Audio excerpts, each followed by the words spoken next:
Hello hi friends, welcome to my channel. ఈరోజు వచ్చేసి recipe దొండకాయ ఫ్రై. దొండకాయ ఫ్రై నేను ఇలా చేస్తాను.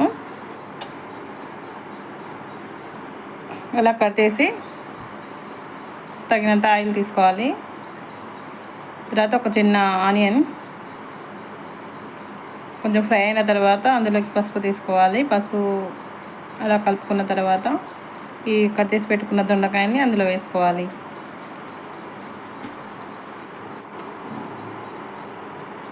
అలా కలుపుతూ ఉండాలి. మీరందరూ దొండకాయలు ఎలా తింటారు అనేది కామెంట్ చేయండి. నేనైతే ఇలా చేస్తాను కర్రీ. అలా కొంచెం కరివేపాకు తీసుకొని కలుపుకోవాలి. ఆ తర్వాత కొంచెం అల్లం వెల్లుల్లి పేస్ట్ తీసుకోవాలి. ఇలా చేస్తేనే బాగుంటుంది దొండకాయ ఫ్రై.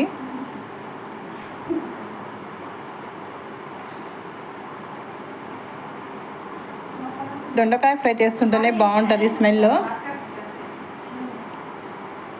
కొంచెం కారం తీసుకోవాలి తగినంత. అలా తీసుకొని కొంచెం ఒక 5 minutes అలా ఫ్రై చేయాలి. లాస్ట్లో కొంచెం ధనియాల పౌడర్ తీసుకుంటే సరిపోతుంది. అంతేంటే ఈజీగా చేసుకోవచ్చు దొండకాయ ఫ్రై. నేనైతే ఇలా చేస్తాను. మీరు ఎలా చేస్తారో అనేది కామెంట్ చేయండి.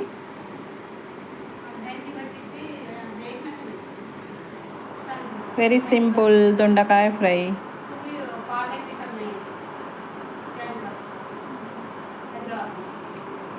చపాతీలోకి అది ఇంకా చాలా బాగుంటుంది.